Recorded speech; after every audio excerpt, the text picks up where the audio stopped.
E eu queria começar com a gente fazendo uma oração, agradecer ao Senhor por esse dia, por nós estarmos aqui nesse lugar e pedir a Ele que esse tempo nosso aqui seja um tempo cada vez mais edificante, que faça nos refletir cada vez mais detidamente, mais compreensivamente acerca do que nós estamos vivendo aqui. Então eu queria orar, curva sua cabeça, feche seus olhos se você quiser.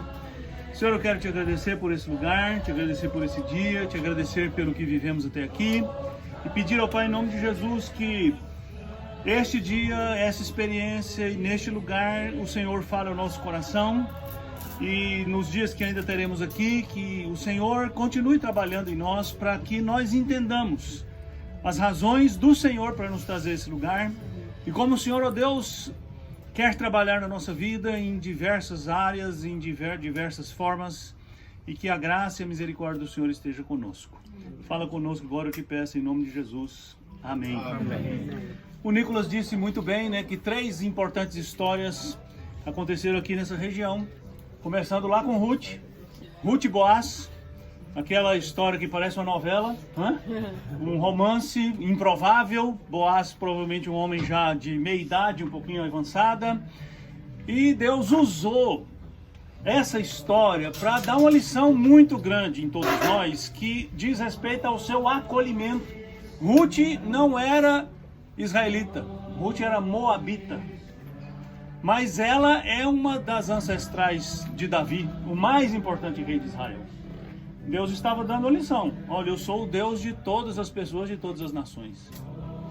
Depois a história de Davi, que nós já ouvimos aqui, e que realmente é muito intrigante, que Deus escolheu dentre os filhos de Jessé um que nem o pai reconhecia que tinha qualquer condição de ocupar um lugar importante. Você lembra da história? Reuniu Jessé os filhos e foram passando um por um, e ele esqueceu de Davi. A ponto de Samuel, no fim de ter examinado todos os filhos, e o Senhor falou: não é nenhum desses que vai ser o rei de Israel. E Samuel perguntou: não tem mais nenhum filho? E aí já disse: pai, tem um menino que está lá na baixada lá, né? Agora a gente vê, está lá no vale lá, está cuidando das ovelhas, mas não é ele. E Samuel diz: traga-o. E quando Davi vem chegando, a Bíblia diz que ele era ruivo. Não sei se isso é virtude ou defeito.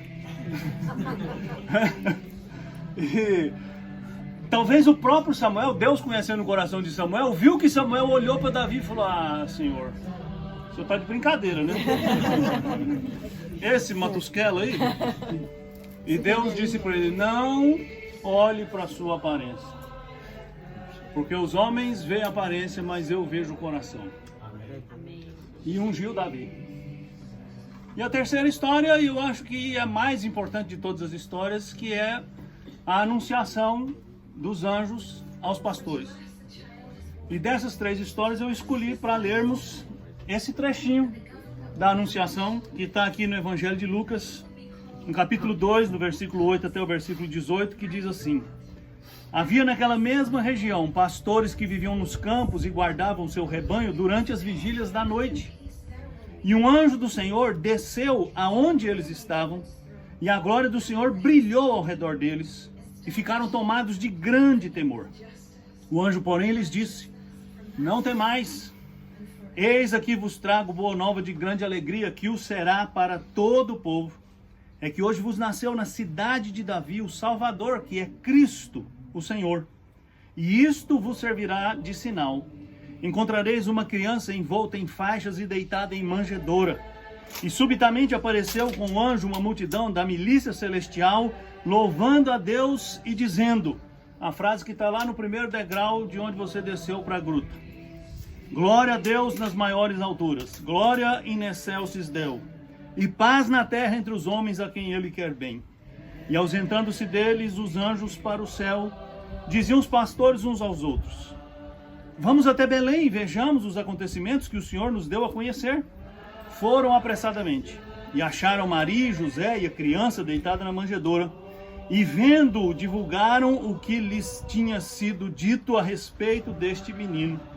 Todos os que ouviram se admiraram das coisas referidas pelos pastores. Eu queria só chamar a atenção aqui para algumas verdades que eu aprendo nesse texto e que eu aplico à minha vida, principalmente por estar aqui nesse lugar. E como eu já tenho provocado vocês nesses dias, né, a pensar quais as implicações. Saber a história é fácil. A história está aí contada há 2000 anos.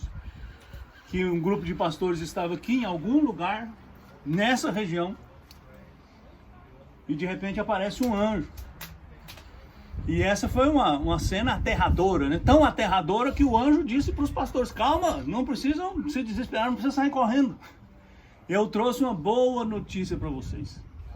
Você conhece essa história é contada todo ano, recontada, a gente vê presépios para todo lado, estrelas de Belém para todo lado. A pergunta que eu acredito que nós precisamos nos fazer ao estar aqui é: o que isso tem a ver comigo? E em que sentido, estando aqui, essa palavra de Deus faz sentido para mim, ou ela me toca?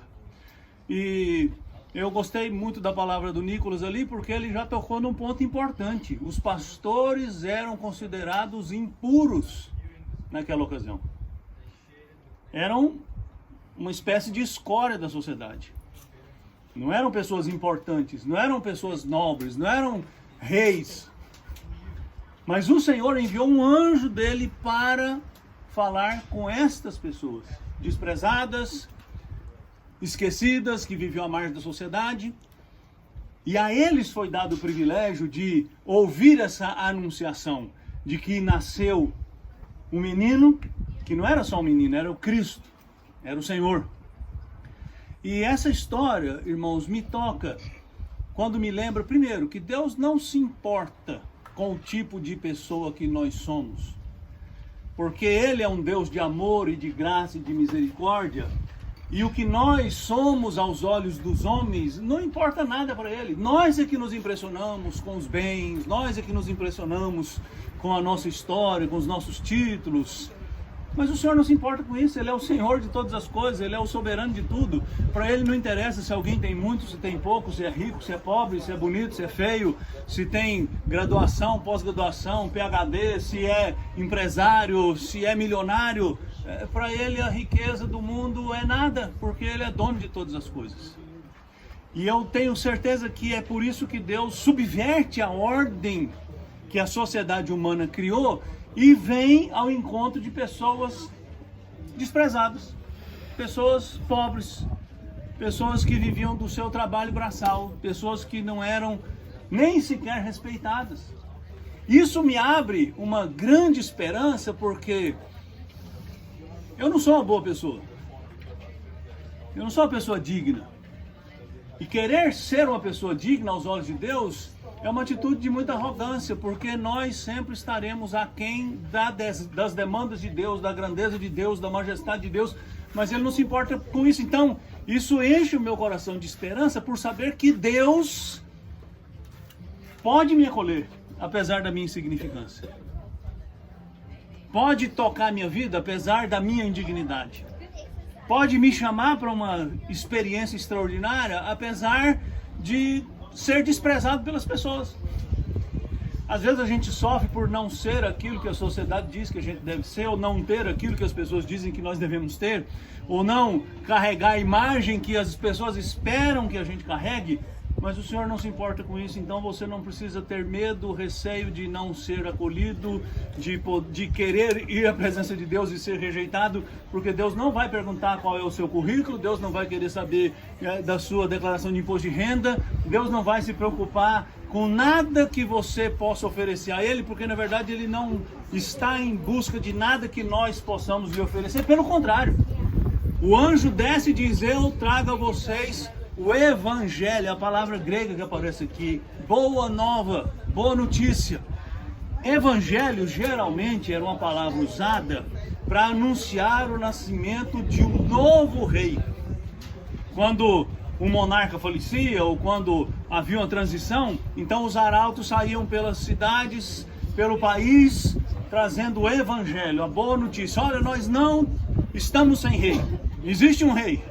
Um rei foi levantado, um rei vai assumir o governo.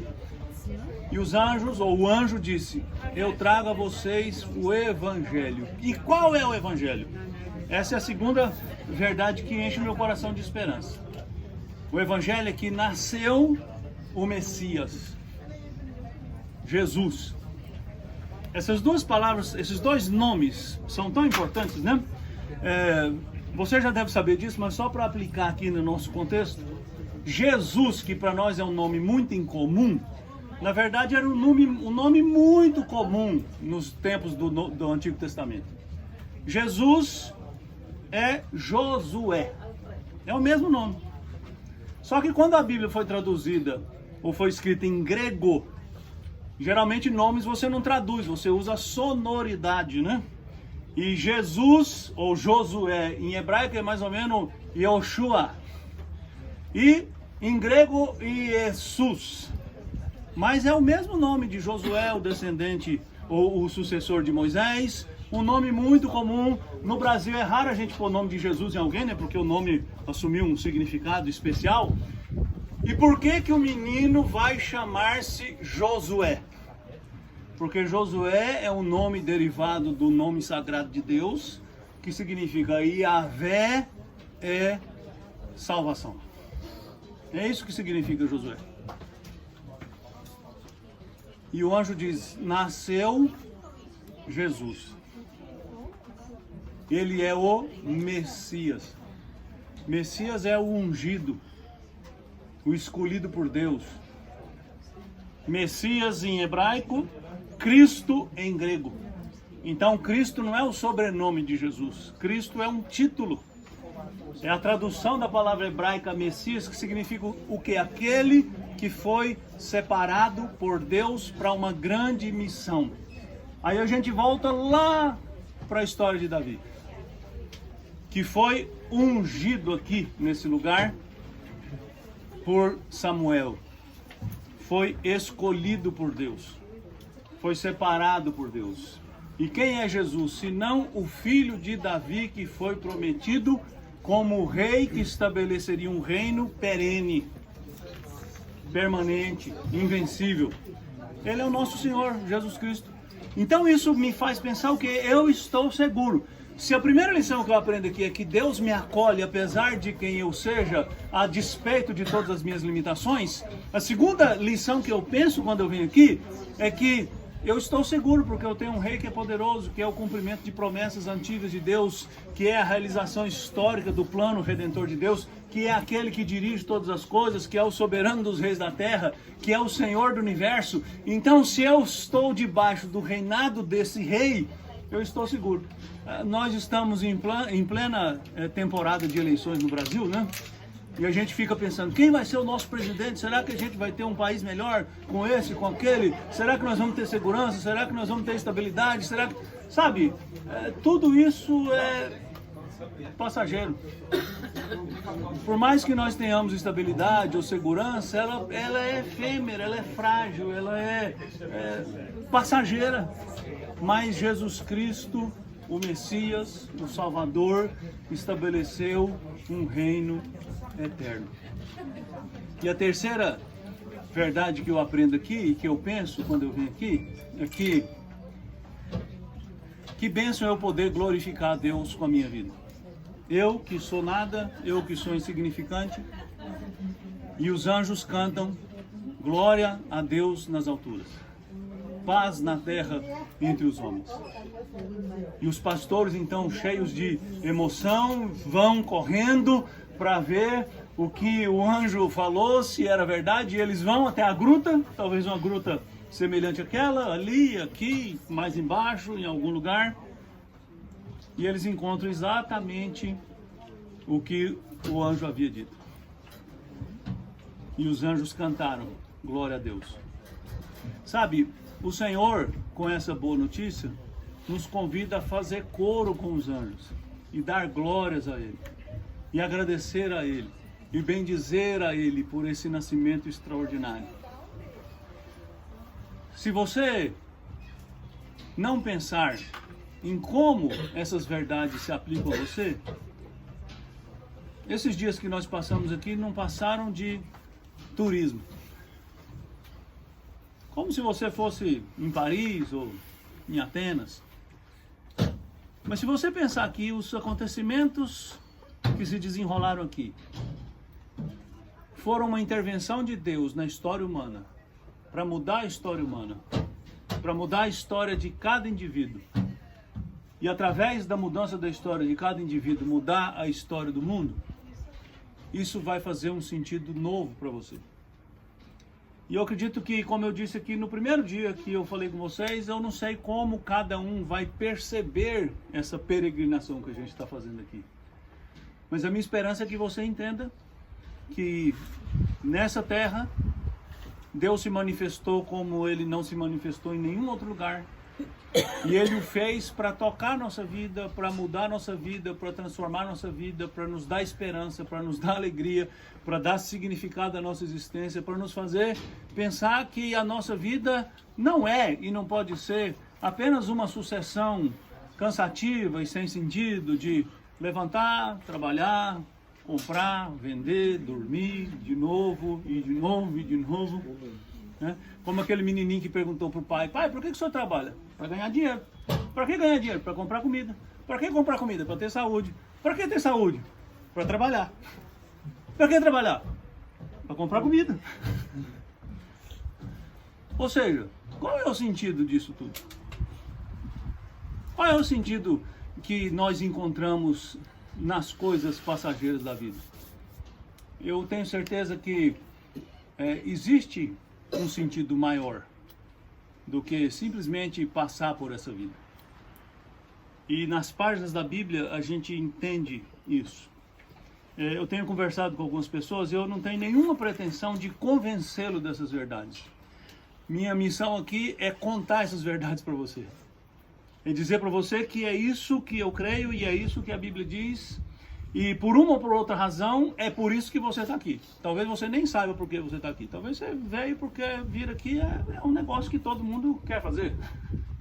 Para uns não, para uns era um sonho antigo de visitar esses lugares sagrados, esses lugares históricos, esses lugares que marcaram a história da humanidade. Mas eu queria que, depois de amanhã, né, que é o último dia de visitação que a gente vai fazer, acho que é depois de amanhã, eu já perdi a noção do tempo. Né? Quem sabe na última noite de sexta-feira, quando você levantar sábado, minha oração é essa, que você acorde sábado preparando-se para ir para o aeroporto, pensando, olha, eu vim aqui achando que era uma coisa e eu descobri que era outra. Eu descobri que esse lugar não é só um lugar de história religiosa, de história universal, não é só um lugar de acontecimentos miraculosos ou excepcionais, mas é um lugar onde a minha história passou a fazer sentido.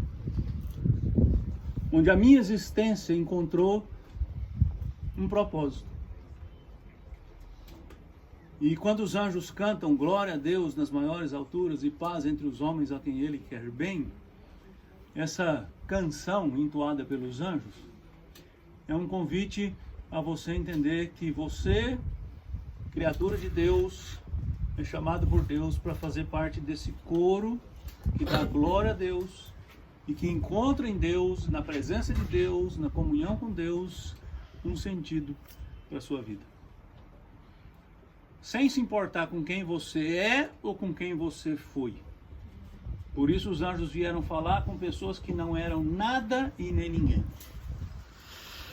Não se importando com a sua incapacidade de oferecer alguma coisa para Deus, porque nenhum de nós, por mais religioso, por mais bem-sucedido, por mais moralmente digno, temos nada para oferecer para um Deus que é santo, poderoso e Senhor de todas as coisas. Por mais que você, como eu, se sinta indigno de juntar-se a esse coro. Mas é isso que Deus quer. Que nós nos juntemos, que nós sejamos levantados, que nós sejamos transformados, que nós entendamos o que Ele fez aqui na história de Ruth, uma mulher estrangeira, miserável, que veio para cá viver de esmola, que era como viveria uma viúva, e Deus a restaurou através de Boaz, o resgatador. Como a história de Davi, que era um menino que nem o pai achava que ele daria alguma coisa, mas que Deus colocou como o maior rei de Israel. Ou como a história de Jesus, um menino que nasceu tão desprezado que não tinha nenhum lugar para ele nascer. Eu fico impressionado, vou terminando. Como é que alguém, vendo uma mulher grávida nos dias de dar à luz, tem a coragem de dizer para ela, não tem lugar na minha casa? Sabe, não é uma questão de não ter lugar. Isso é uma questão de indignidade. Isso mostra a indignidade humana, que nunca tem lugar para Deus. Mas por quê? Porque era um casal de pobres, peregrinos que tinham vindo lá de Nazaré e que não tiveram lugar. Eu simplesmente me recuso a acreditar que não tinha lugar. Não tinha boa vontade para achar um lugar. E aí, pega esse casal e põe numa estrebaria. Hoje a gente faz um presépio, eu gosto de presépio. Eu coleciono presépio. Né? E a gente faz o presépio ficar tão bonitinho, né? Uma vaquinha, um burrinho, uma ovelhinha. Né? Mas você imagina uma criança nascer num lugar insalubre daquele. Misturado com estrume, com baba de animal, com mau cheiro, com sujeira. Um bebê recém-nascido. Que lindo, foi colocado na manjedoura. Gente, manjedoura é um coxo cheio de baba de ovelha. Enrolado em trapos e deitado ali. E por quê? Por que o rei do universo se dignou a nascer assim? Para dizer, olha, Deus não está preocupado com o que você tem. Deus não está preocupado com quem você é. O rei nasceu na miséria para enriquecer você.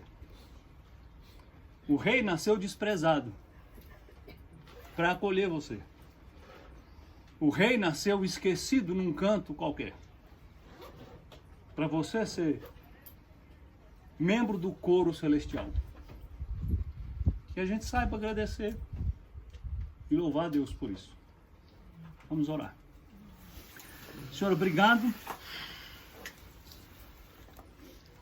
por tudo que o Senhor fez ao longo da história nesse lugar. Obrigado porque aqui o Senhor nos ensinou que o Senhor acolhe os miseráveis como Ruth. O Senhor transforma os desprezados como Davi. E o Senhor nos chama para fazer coro com os anjos, com Jesus Cristo. Dá-nos a graça de entender a grandeza desse chamado do Senhor e refletir sobre como reagimos a essas histórias. Não como histórias distantes de nós, mas como histórias de como o Senhor quer se aproximar de nós. Abra os nossos olhos, o nosso coração, para pensar e te agradecer por tudo isso. Obrigado por essas pessoas que o Senhor ajuntou nesse grupo. Diferentes histórias, diferentes razões que os trouxeram aqui, mas eu sei que tudo isso é o que eles pensam. Mas eu tenho certeza que o que o Senhor pensa é que o Senhor mesmo nos reuniu aqui para falar o nosso coração. E eu te agradeço por fazer parte desse plano do Senhor para a nossa vida, para a minha vida, antes de tudo, e para a vida de todos nós. Obrigado, em nome de Jesus. Amém. Amém. Obrigado, gente.